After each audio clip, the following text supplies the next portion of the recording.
বড়দেরকে প্রণাম আর ছোটদেরকে ভালোবাসা জানিয়ে আমি শিপ্রা মজুমদার আজকে আবার একটা নতুন রেসিপি নিয়ে তোমাদের কাছে চলে এসেছি। আশা করি আজকের রেসিপিটা ভীষণ ভালো লাগবে তোমাদের। তাহলে দেখতে শুরু করো। এখন থেকে আমি তোমাদেরকে আজকে কি দেখাতে চলেছি।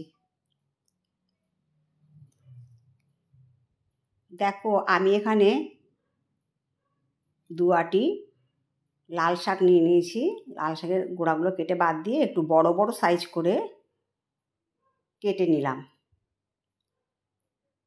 এইভাবে কেটে পরিষ্কার করে প্রথমে ধুয়ে নিয়েছিলাম। এবার 2টো আলুর খোসা ছাড়িয়ে এগুলোকেও কেটে নেব। আজকে রেসিপিটা এত সুন্দর হতে চলেছে বন্ধুরা, দেখে মনে হবে যে আগে কেন এই রেসিপিটা জানতাম না বা আগে কেন রান্না করে খাইনি।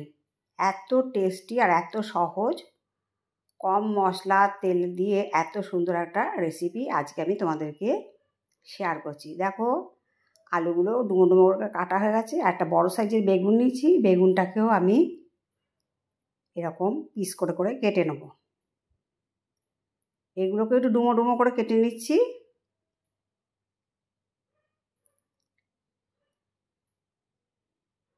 এরপরে আমি নিয়ে নিয়েছি কিছুটা কুমড়োর এভাবে খোসা ছাড়িয়ে নেব। আর সবই এক মাপে কেটে নিতে হবে।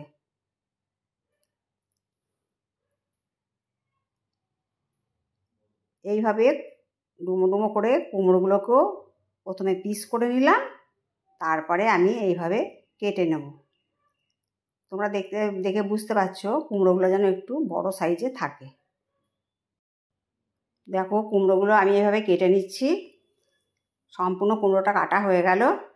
এবার একটা মিক্সিং জারের মধ্যে 1.5 চামচ সাদা সর্ষে নিলাম। তোমরা ইচ্ছা করলে কালো সর্ষে নিতে পারো। কিছুটা আদা কুচি, 2টো কাঁচা পাকা লঙ্কা, 1/2 চামচ জিরে, 1 চামচ লবণ দিয়ে এটাকে ড্রাই পেস্ট করে নেব।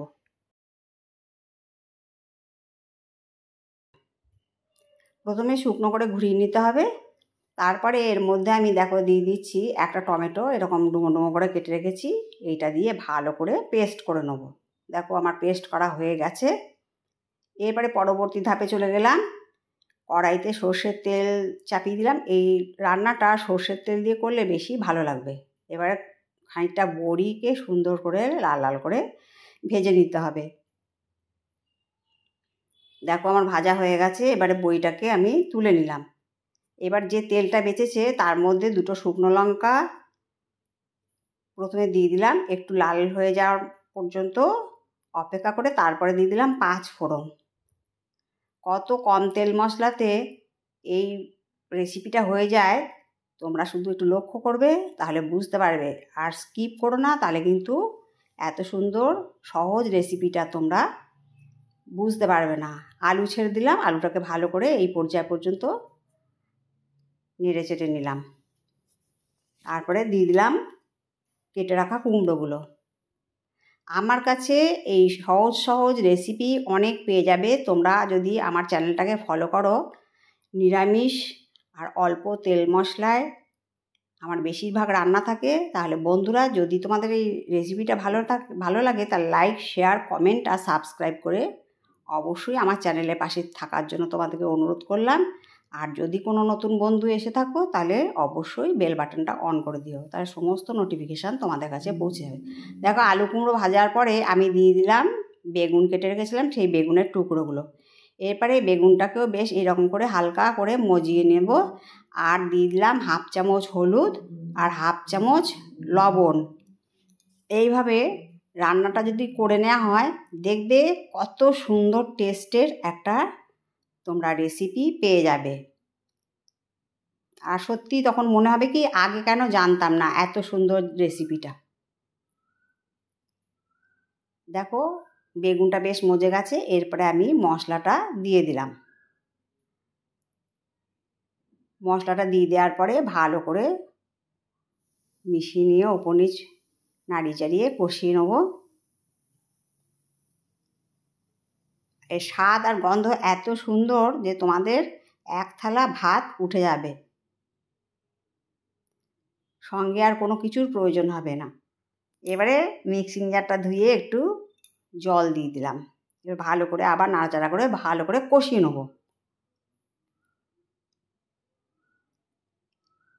এই রান্নাটা একটু ঢাকা চাপা দিয়ে করলে ভালো হয়, কেননা আলুটা আর কুমড়োটা একটু সেদ্ধ হওয়ার ব্যাপার আছে, তাই জন্য আমি একটু মাঝে মাঝে ঢাকনা দিয়ে দিয়েছি। দেখো অনেকটা কষে গেছে, আলুটা খুব সুন্দর সেদ্ধ হয়ে গেছে, কুমড়োটাও সুন্দর সেদ্ধ হয়ে গেছে, তোমাদেরকে কেটে দেখিয়ে দিলাম। এরপরে দিয়ে দিলাম লাল শাকগুলো। লাল শাকগুলো এখন প্রথমে পুরোটা দেব না, এখন কিছুটা দিলাম, দিয়ে একটু নাড়াচাড়া করে যখন একটুখানি মজে যাবে তারপরে বাদবাকিটা আমি দিয়ে দেবো।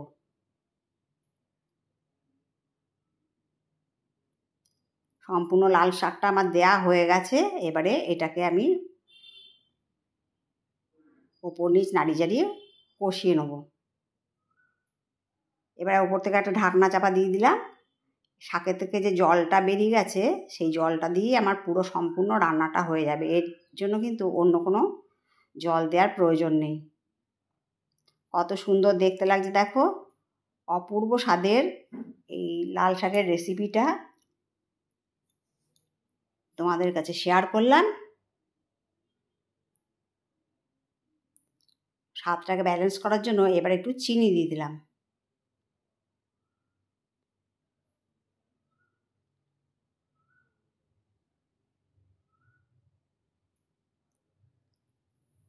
এরপর যে বড়িগুলো ভেজে রেখেছিলাম, বড়িগুলো আমি ভেঙে ভেঙে শাকের মধ্যে দিয়ে দিলাম, লাল শাকের তরকারির মধ্যে। এটাকে লাল শাকের ঘন্ট বা চচ্চড়ি যা খুশি তোমরা বলতে পারো। তোমরা যদি এরকম নিরামিষ লাল শাকের রেসিপি রান্না করে খেয়ে থাকো তাহলেও আমাকে কমেন্টস করে জানাবে, আর না খেলেও কমেন্টস করে জানাবে। আর কত সুন্দর দেখতে হয়ে গেছে দেখো, রান্নাটা প্রায় শেষ পর্যায়ে হয়ে গেছে। আমার রান্নাটা প্রায় কমপ্লিট হয়ে গেল। এবার আমি একটা ডিশের মধ্যে ঢেলে নিচ্ছি। ভীষণ টেস্টি এই লাল শাকের তরকারি।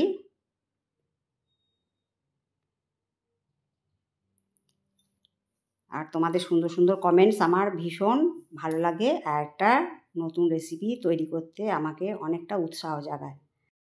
আমার কাছের দূরে যত বন্ধু আছো তোমরা আমার প্রাণ ভরা ভালোবাসা নিও। আর দেখো রেসিপিটা দেখতে কত সুন্দর লাগছে। তাহলে বন্ধুরা, তোমাদের কাছে আমি আশা করব তোমরা এই রেসিপিটা অবশ্যই তৈরি করে খেও।